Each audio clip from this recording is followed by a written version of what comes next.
Hello everyone.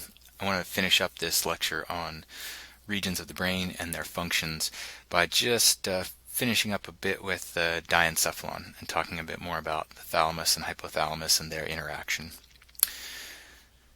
So remember that this diencephalon is all about coordinating activities that are typically unconscious activities or involuntary activities on the basis of information that's coming in that is often subconscious, but sometimes is conscious. And so I'll give you an example of what I mean with that.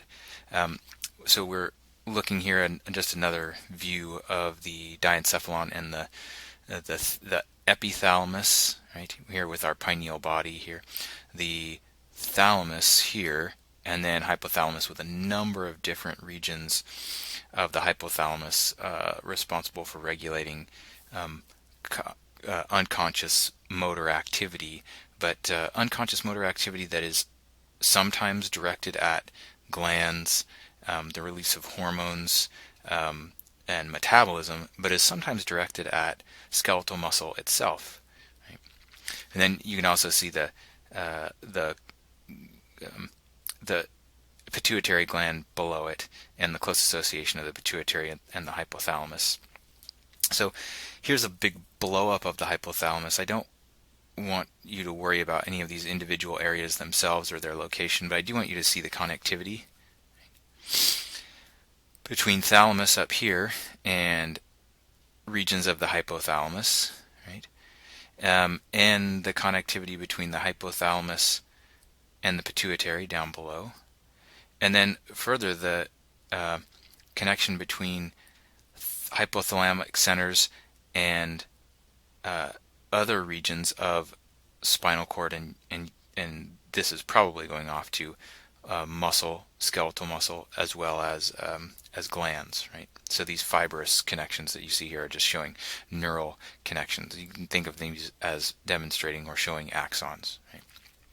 So one of the things that the hypothalamus does is to regulate subconscious skeletal muscle contraction that is associated with states of desire or emotion. So, for example, this you might sneer at someone who you don't like as they approach. You're not probably conscious of the sneering that you're doing, or some of the facial expressions associated with outright rage, facial expressions and often utterances associated with pleasure. These are controlled by the hypothalamus. The hypothalamus is also adjusting heart rate, vasomotor tone, respiration rate. So even these have feedbacks on the pons and medulla oblongata, which we said are kind of the seat of those reflexive centers of cardiovascular or of heart rate, of respiration rate, of vasomotor tone, and therefore blood pressure.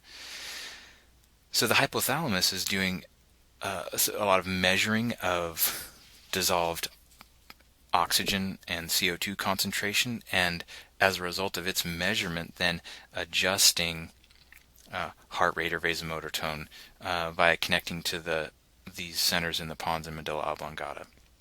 It's also the primary center for regulating or coordinating the neural or nervous system and the endocrine system. And so these are, we've said kind of at the beginning that the nervous system is one of the systems that's responsible for, in a very large sense, maintaining overall homeostasis of the body.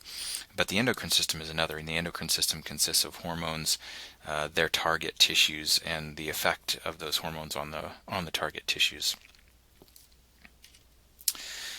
The hypothalamus also, in response to receiving often subconscious information, produces emotions and can produce behaviors or drives. Right? So the hunger center of your hypothalamus might be stimulated, which causes you to then feeds back on your conscious mind to produce sensations of hunger and then to drive you to go find food. There's also a thirst center in the hypothalamus, and the same thing when it's stimulated by typically a high osmolarity of the blood, so kind of having a thicker blood, indicating that there's not as much water in there as there should be. That hypothalamic center then feeds back on the cerebrum and stimulates you to go get something to drink. It coordinates voluntary and autonomic function. So as you, in other words, if you decide or you are stimulated by the approach of a growling bear to run, you can't just activate skeletal muscle and assume that all will be taken care of because you are moving your legs and running away fast. You also have to coordinate the activities of the cardiovascular and respiratory system to support the activity of the skeletal muscles, right? So you know that when you begin using skeletal muscle, you begin using up ATP, and you have to replenish that, and via a variety of mechanisms that can be done. But those all require inputs. They require substrates like glucose and fatty acids and oxygen, and they all produce outputs like lots of hydrogen ions, lots of carbon dioxide, lactic acid or lactate. And so the hypothalamus has to make sure that those substrates arrive and those waste products are taken away to support the activity of skeletal muscles. So the hypothalamus would, for example, dilate blood vessels that are leading to those muscles you're using so that you're delivering more blood and therefore more nutrients and more oxygen per unit time. It may increase respiratory rate and respiratory depth so that you get more oxygen per unit time by breathing faster and breathing more deeply. It may also change blood flow patterns by causing a restriction of blood flow or a contraction of blood vessels to, for example, your stomach and small intestine, and an expansion of blood vessels that go to the muscles you're using. It is involved in regulating body temperature, so we measure internal temperature in the hypothalamus, and so if that drops to below the set point, you'd expect centers in the hypothalamus to produce behaviors that raise body temperature, but also to increase metabolic rate system-wide to increase body temperature. And of course, there's the long control of circadian rhythms, those that take place over the course of days, like sleep-wake cycles, months, like reproductive cycles, or via a year, like the changing of the seasons and the associated changes in weight that accompany that. Okay, we'll want to move on, take a pause here just to sum that up. And say that for our hypothalamus,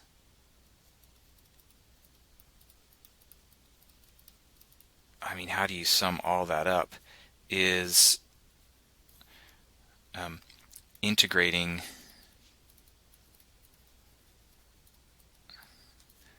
both conscious and unconscious, but primarily unconscious.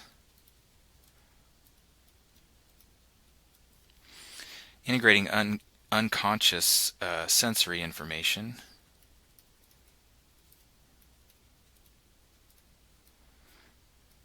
and producing the appropriate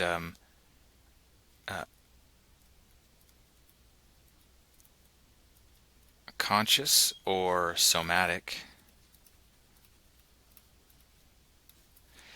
and unconscious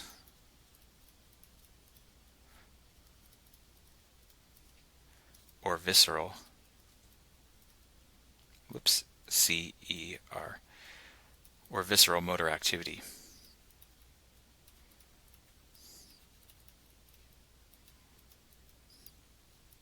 Okay, that's kind of a good way of summing up what the hypothalamus does, though we saw lots of different ways that manifests itself. What about the cerebellum?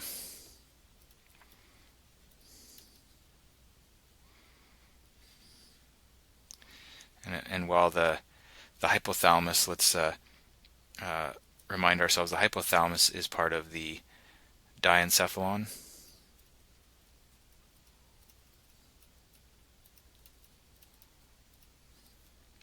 The cerebellum is sort of, well, I don't want to say on its own, but it is a part of the hindbrain, so actually part of the brain stem itself, or an expansion, a rearward expansion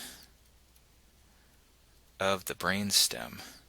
You can see that in its connectivity to the midbrain, kind of at the apex of the brain stem. So what is the cerebellum doing? It is, in a way, regulating and primarily coordinating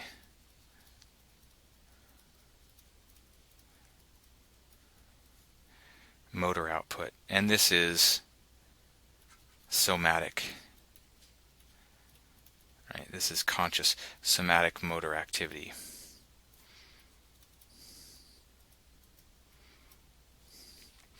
And this means maintenance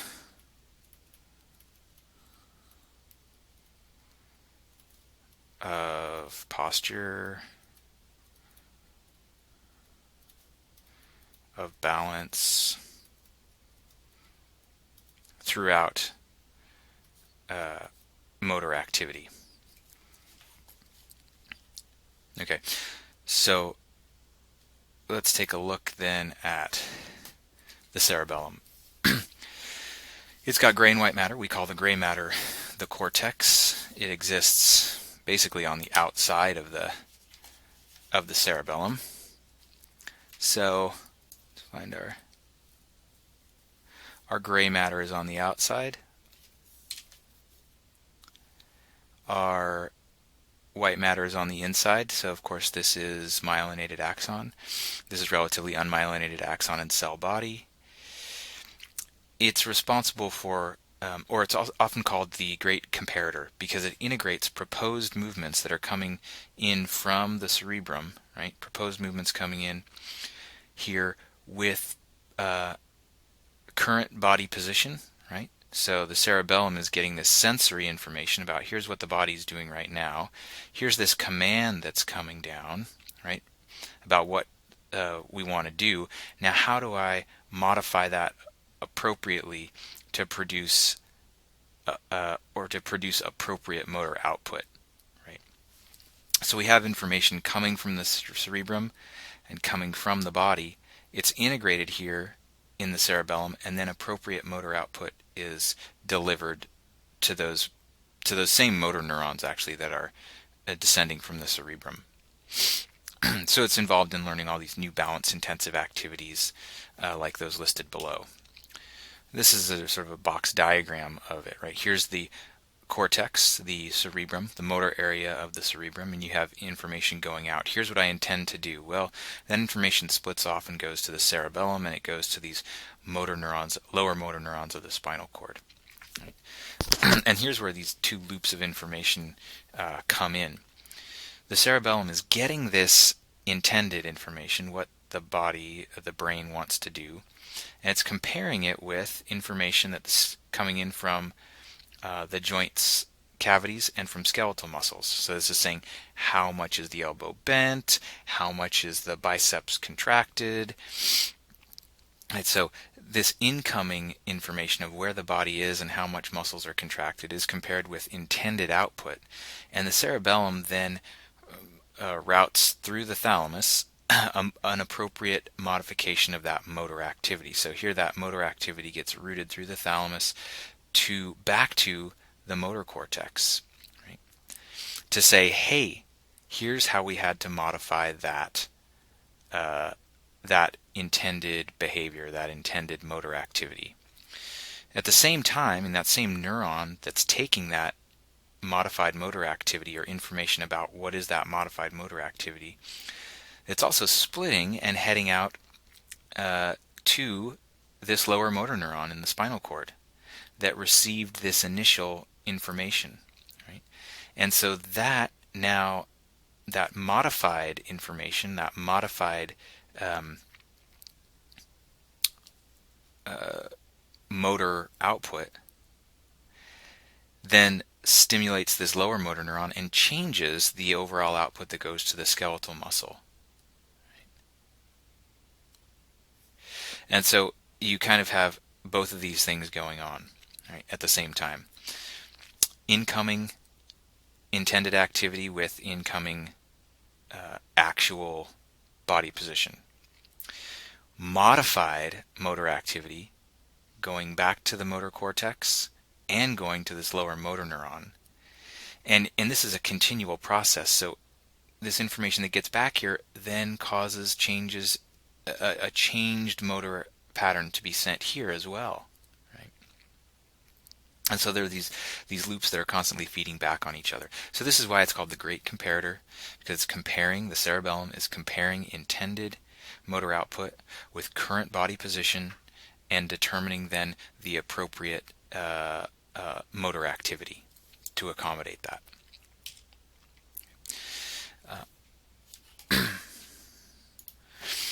Okay, I want to move on to the cerebrum then, departing from the brain stem and diencephalon and getting into the cerebrum and the different regions. So these are just showing anatomical regions, right, in this figure, but this is where all the complex information processing goes on and the conscious information processing goes on. This is where your reasoning is taking place. This is where memories are created and where they're stored. This is where associations are made between negative and positive experiences and the stimuli that come with them, visual, auditory, tactile stimuli that go with them. So two really important areas here, the precentral and postcentral gyrus. These correspond to the premotor area. So this is where motor activity is initiated, and the sensory area, where incoming sensory information synapses. Right? So we'll focus on these two as well as a couple of others, including what's going on in the occipital, parietal, and frontal lobes. So this is another look at it, and you can see here the primary motor cortex right here, right? The primary somatosensory cortex right here, and they're associated very close by association areas. So here's the premotor area where we're planning. What are we going to do? Here's where we decide this is what we're going to do. Here's the somatosensory association area where we're associating sensory inputs with a lot of somatic sensory inputs. So tactile inputs with information coming in from our special senses. Right? And then you can see here's the visual cortex and association area. So here's the visual cortex, here's the association area. So what other sensory information is associated with this particular thing that I'm seeing? These are speech and hearing areas here. So here's the sensory speech area. What does my tongue feel like in my mouth when I make this sound? Right? The taste area is very nearby. So is the primary auditory cortex. Right? So these are where information about what things sound like, right, or sounds themselves are projected to this area, and then the association area. What do things that make this sound tend to look like, or smell like, or taste like, or what do they feel like? Right? And here we've got our speech area, but this is the motor area of speech, right? So this is how do I move my tongue? What movements do I make in my throat in order to say this word? Whereas this is, what does it feel like when I do make this, or what does it feel like when I make this sound? What does this making this sound feel like? Right? So you can see this is kind of near all this associated with speech and hearing. Right, it's in the temporal region, right, associated with the ears. Here, this is our visual area, right? And then we've got our somatosensory area, broadly speaking, and our motor area, broadly speaking.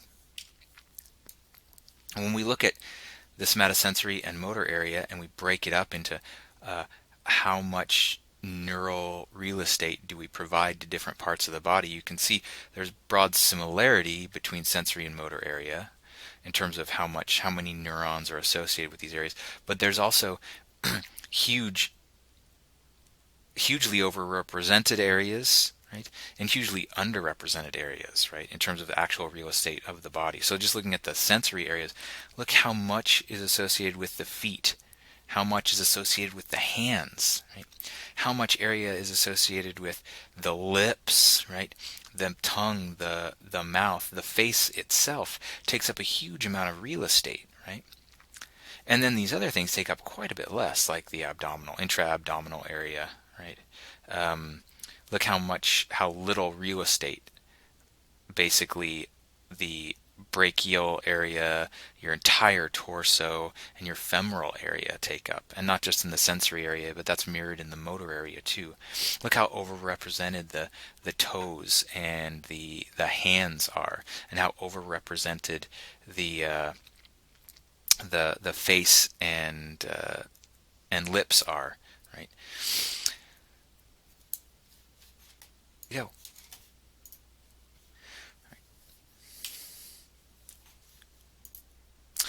Okay, just a couple more things about this sensory and motor area and the overrepresentation of some pieces. This is due to the fact that, for example, in the motor area where you see the hand taking up so much space and the fingers taking up so much space, this is because we're doing all sorts of small, fine motor movements with our hand, and so we have a number of motor neurons are associated or lead to the muscles of the hand so that we can carry out those very fine scale movements. Same with the face. And this is because our lips, our tongue, we're using those to form, and our cheeks, we're using those muscles, very small muscles, to form all sorts of shapes and to make words and do facial expressions. And facial expressions are so important in our ability to tell what someone else is thinking and whether they're angry, mad, sad, interested, attracted, repelled. So we have lots of overrepresentation, both in the motor nerves and in the sensory nerves, right, associated with those. So I know what I'm doing with my lips at any one moment, so I can form a variety of different words. Right? Okay. We've seen this spinal cord anatomy before, so we're going to just skip this and go right to the reason I show it is to just remind you of where white matter and gray matter is distributed, where sensory and visceral or motor nuclei are located, and where somatic and visceral components of those sensory and motor nuclei are, so that we can talk about ascending somatosensory pathways. And you can see that we have a receptor out here carrying information to the spinal cord, and you see that it doesn't even get for some somatosensory information, it doesn't go to the gray matter at all. It just projects to the white matter, travels up the spinal cord, and once in the medulla oblongata, synapses with an interneuron, crosses over to the opposite side, but is still, as you can see, within white matter, and goes up through the midbrain to the thalamus, and of course all incoming information, right, synapses in the thalamus, and then is projected to the somatic sensory or somatosensory cortex. And a similar thing happens with the descending motor output. So here's our motor cortex, right? And here's our motor neuron carrying information down through the midbrain. The pons, we're still in white matter here, right? Going down through the pyramid at the base of the medulla oblongata, you get a crossover, right? And then traveling down the white matter of the spinal cord to an interneuron, right, which is finally now in, right, the interneuron is itself in the in the white matter, but synapsing with a lower motor neuron, which of course has its cell body in the gray matter, right? Because that's where all cell bodies are located, is in the gray matter, or the all cell bodies of somatic motor neurons are. And then you can see that motor neuron leading out to the skeletal muscle itself. So there's two pathways: the ascending somatosensory and descending motor pathway. And two common features are you get crossover, also called decussation. Right? You get crossover in the brain or spinal cord, and you have those cell bodies residing in gray matter. Finally, looking at how the brain is connected within itself, not so much the brain and spinal cord, but brain to brain regions, you can see this diagram showing projection, showing myelinated axons connecting different association areas of the cerebrum, and these are called association fibers. Right? You can also see projection fibers connecting the thalamus and incoming sensory information with different association areas and processing areas. So we have projection fibers, and then we have commissural fibers, which you are seeing in green in cross section here. These are connecting one side of the brain with the other.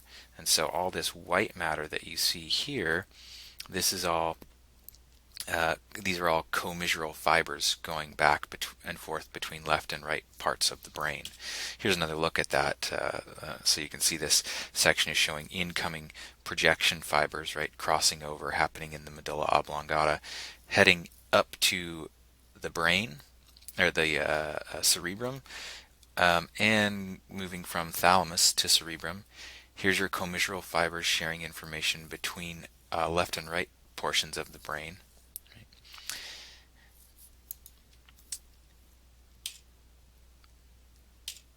And that is it for this lecture. The final thing to put up here, of course, is our cerebrum. And what are we going to say about our cerebrum is there are so many areas that I won't break them up. But this is the seat of conscious thought.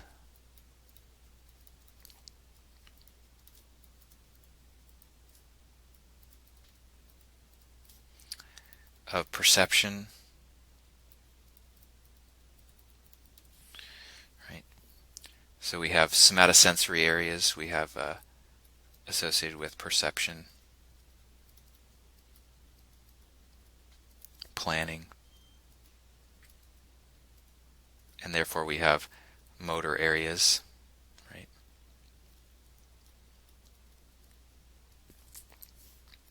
And you've got all the association centers,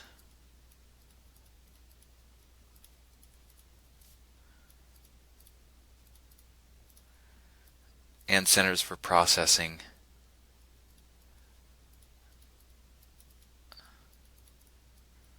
special sensory information, like visual,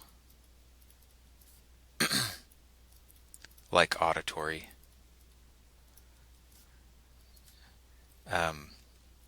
special sensory information.